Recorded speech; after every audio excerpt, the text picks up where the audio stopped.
Hello and welcome to the weekly video from Career Codex. My name's Simon Gray, and today a slightly different setup because I'm behind the scenes, or actually behind the screen, to talk to you about something quite important, which is how employers make their recruitment decisions. What's the process employers do? What process do they go through when they go to market to try and find people to join their business? And this really was sparked. This week's video and this week's topic of conversation was really sparked by a number of approaches I tend to get from people who've read my book, Super Secrets of Successful Executive Job Search.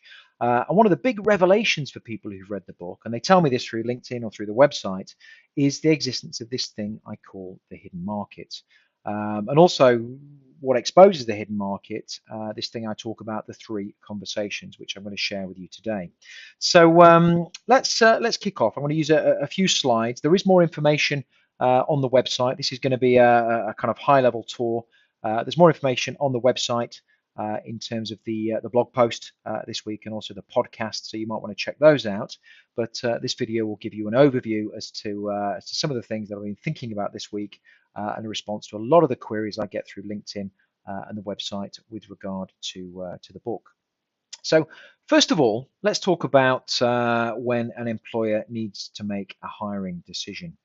Now, when an employer needs to make a hiring decision, the first thing to be aware of is that it can be quite painful. And I've recruited or did recruit for 10 years and spoke to lots and lots of employers. I can tell you that recruitment was not really something they enjoyed doing. It was more of a necessity that they had to do. And it was painful because it meant that they had to dedicate time, energy, and resource away from running the business to the recruitment process. It takes time to recruit. There's time in terms of time, calendar time, days, weeks, months, even multiple months at the senior executive level. And there's time in terms of the time that they need to invest in that recruitment process.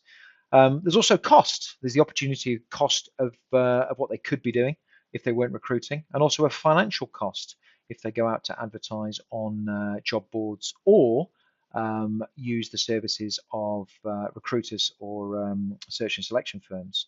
And then, of course, there's uncertainty. Now, uncertainty is something nobody really likes when it comes to recruitment, because if you make a bad hire, it can actually end up costing you more in terms of energy and money than not actually doing the recruitment in the first place. So employers can often be risk averse and be very cautious about who they bring into their business. Has this person got the right skills, experience, and qualifications to do the job? And do we really, really know that until they're actually in the business working? And this is why there are interviews that people go through. The more thorough the interview process, of course, you increase the probability of making a good hire. But there is no such thing as certainty. And if you think about an analogy I tend to use, if you go to a shop and you buy a product, it generally comes with a guarantee. It's a fairly standardized product. You know what you're getting. If there's a problem, you can take it back. Of course, in the recruitment world, we're talking about people. There's generally no guarantee.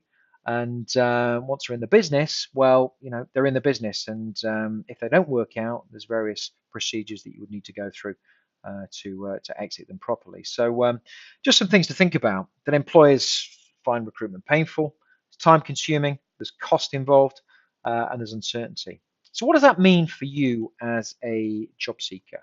What it means for you is this, that if you can make that process less painful for them, then they're actually probably going to be very keen to hear from you, providing you position yourself in the right way and position yourself in a different way from other candidates, which is what standing out is really all about. Now, let me drag this slide over, because employers, when they go out to the market to recruit, tend to have three conversations. Conversation one, conversation two, conversation three. And I know this to be true because I would generally be involved in conversation three. More on that in a moment. But employers would tell me when I was in the recruitment process, advising them, that often they'd have conversation one and two already. And if they could have recruited here or here, they would have done so. Now, these are a little bit like ponds. So if you think of recruitment as a fishing expedition, which I guess you could make that leap quite easily These are ponds where people will fish for the candidate that they need to bring into their business. So, employer has conversation one. First of all, they'll go and talk to their immediate peer group. This is their close circle of associates that they trust, they perhaps trained with, business associates who've become friends. There's a real trust element here, and they go to this pool of people and say, "Who do you know that might be right for my business?" Now, if they get nowhere there, then they go to conversation two, and they'll talk to their extended network. These could be professional advisors, suppliers, other business contacts who aren't friends, not quite in the inner circle. There could be people like business coaches, people who have connections to lots and lots of people. It could be somebody in the industry space that's well regarded, well thought of, and a public figure in that industry space. Some type of person I call market makers for any one of you who's read on one of the books or previous blog posts. If they get nowhere, then they go to conversation three. And this is where they engage the services of job boards or professional recruiters. Now, the reason this circle is bigger than these two is the pool of candidates suddenly gets bigger when this opportunity is out in the public domain. Here, this is the barrier really before the job gets out in the public domain. And as a candidate here or here picked up, you tend to have less competition. You might actually, in this space, be only in competition with yourself, which means there's a higher probability of being hired than if you're here. So really what that means is that as a candidate looking for your next position, yes, while the majority do still rely on job boards and professional recruiters, thinking a bit differently and positioning yourself in what I call the hidden market, where these conversations of recommendation occur, is a higher probability strategy for success. And one of the reasons it's a higher probability strategy for success is there's less people involved here. And furthermore, any recommendation here or here generally comes with an implicit recommendation, because there's not many people who are going to recommend somebody bad to you for your business, particularly if you are in the peer group or a trusted associate. So you can have some level of confidence, aside what somebody may say to you as part of the recruitment process, that this candidate is what they say they are and can do what they say they can do. So let's talk a little bit about the hidden market. So this is a visual illustration of the hidden market. And majority of my clients, when they first come to me and I ask them what they're doing, they're talking to job boards, or applying to job boards, I should say, and talking to professional recruiters. And that's what they do. This is a reactive approach because they register their CVs and then they wait for things to happen. What they miss because of this invisible wall is the hidden market, which is conversations 1 and 2 on the previous slide. And this is where a higher probability opportunities tend to exist because there's less competition and there's an implicit recommendation. There is also zero cost quite often because there isn't a job board fee or a recruitment fee to pay. And one of the ways you can access the hidden market is to go direct to employers. But this starts with having a plan in place, and of course a plan that clearly defines the opportunity that you want, so that you know how to communicate that opportunity and you know which audience to communicate that to. So you have to become niche in terms of your message. A general message won't work. It will fall on deaf ears. A niche message to a niche target audience about your skills and experience, put forward in the right way, does over time generate opportunities in the hidden market. There's then networks. I mentioned market makers earlier. Networks are all around us, both in the physical world and the cyberspace world. Market makers are well-connected individuals in a particular industry sector. If you can build relationships with market makers, they're generally connected to a large number of businesses in your particular industry sector space. And what that means is that when people are having conversations 1 and 2, well, who pops up in conversation 1 or 2 as an advisor? Probably conversation 2. Well, it's the market maker. And if you have a good relationship with a market maker, that means that you are the person that often gets recommended before anyone ever goes out to job boards or recruiters. So the hidden market, if you're not currently playing in this space and relying solely on job boards and professional recruiters, is something to really consider as part of an effective and high probability job search strategy. You still should apply to job boards. You still should talk to professional recruiters, but probably in a different way. But here is where a high number of opportunities exist that unless you look for them, you'll never ever see. And I make a distinction here. Over here, one of the reasons that people spend time on job boards and talking to professional recruiters is because a vacancy is advertised. Because they can see it, they believe they have a chance of getting it. And they have a very firm belief on day one when they apply. But during the passage of time, over time, when they don't get the call, they don't get called in for interview, that belief can diminish. So, seeing is believing on day one can sometimes turn into seeing is, well, disillusionment on day 31, and you have to be very careful of that.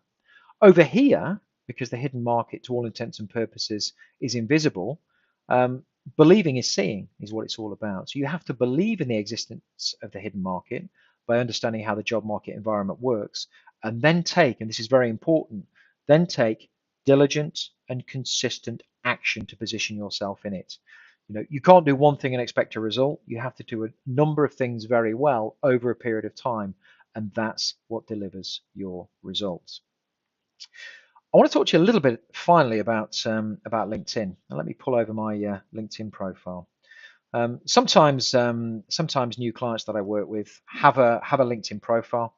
They tend not to be doing too much with it. They've created a what I call a shop window. This is a visual representation of their skills, experience, and positioning. Sometimes they've not thought about what their positioning is, which makes it difficult to go out to their target audience. I did a post the other week, I think it was a couple of weeks back, talking about the professional headline and the importance of the professional headline, which is one of the first things that people see. The photo, the professional headline. They'll make a decision on those two things before they read on. So getting these things really targeted and really right is very important indeed. But the point I wanted to raise today on LinkedIn is that LinkedIn has been a huge game changer. It's been a huge game changer for both employers and job seekers. Because what LinkedIn has allowed people to do, employers to do, is to go into the hidden market directly. So they don't necessarily have to rely on job boards anymore. They don't necessarily have to rely on professional recruiters because they have a database on hand in the form of LinkedIn to access active candidates who are out there looking, and also passive candidates who may not be looking but may just have their head turned by an interesting opportunity or an interesting tap on the shoulder. So what that means is that the hidden market is more accessible to employers now. So the hidden market is growing bigger each and every day because it's still the hidden market, because technically on LinkedIn there is a recommendation.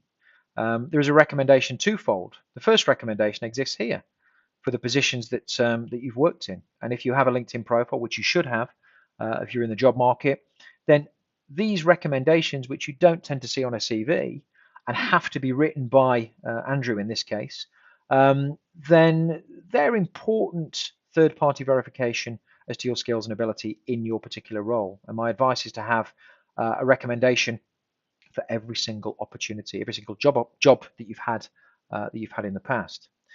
The other way LinkedIn provides an implicit recommendation is by something called contacts in common. So let's just click on here. I'm going to click on who's looked at me in the last few days. I should say I don't have 999 messages, but that's a slight flaw with LinkedIn that I think they're trying to fix. So let's have a look at Elena, who looked at me the other day.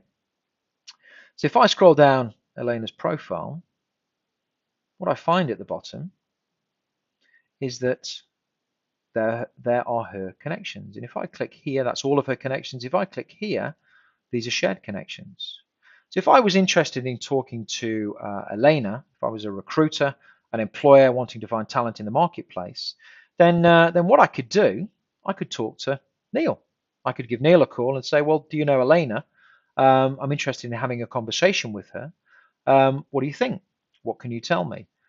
The fact that we have 86 shared connections tells me that probably there's a certain degree of comfort there that if I was looking to talk to her about an opportunity in business, that there would be somebody in this group of people that would be able to confirm some of the things Elena was telling me about her skills and experience. So the fact that LinkedIn allows you to have recommendations on your profile, and the fact that LinkedIn allows you to display contacts in common when you look at other people's profiles makes the hidden market accessible to both employers and job seekers. And one of the strategies that we use at Career Codex to access the hidden market is, of course, working the LinkedIn profile properly. And I mentioned that most people, when they first approach me, have a shop window. What they don't tend to do so well is know who they're targeting and then have a proactive engagement strategy to go out and talk to these people. And the analogy that I use, shop window, if you have a retail outlet and you create a really nice window display, yes, you're going to get some customers. Yes, you are. But what if you don't get the customers that you want? What if you're in the wrong part of town? Well, what you have to do then is to leave your shop, go out into the street, and go to the places where your customers are and attempt them back to your shop to see what you have on display. And this is using LinkedIn as a proactive engagement tool. So not just relying on people walking in haphazardly, it's about going out there and making sure you're talking to the right people to bring them back to your profile. So that's it for today. Please go and have a look at the blog post on the website careercodex.com /blog. Have a look at the podcast again, discussing the same topic in a bit more detail. What I thought I'd leave you with today is that really thinking about how employers make decisions leads you to understand what this hidden market thing is all about. This is a place that you should be looking to position yourself if you're not currently doing so, because it's a high probability place to find your next position. And one of the ways that you can do that is through LinkedIn. So if you're watching today and you like this video, it's been useful, please hit the like button below on YouTube. Leave me a comment, a question, or a thought. That would be great, and I'll respond to you personally. If you'd like to send me a message through LinkedIn, please go to my profile. It's linkedin.com /in/Simon Gray ACA. If you connect to me, I'll connect back and send me a personal message and let me know what you thought. So that's it for today's video. Hope that's been useful. Until next week, take care, and I'll see you again soon.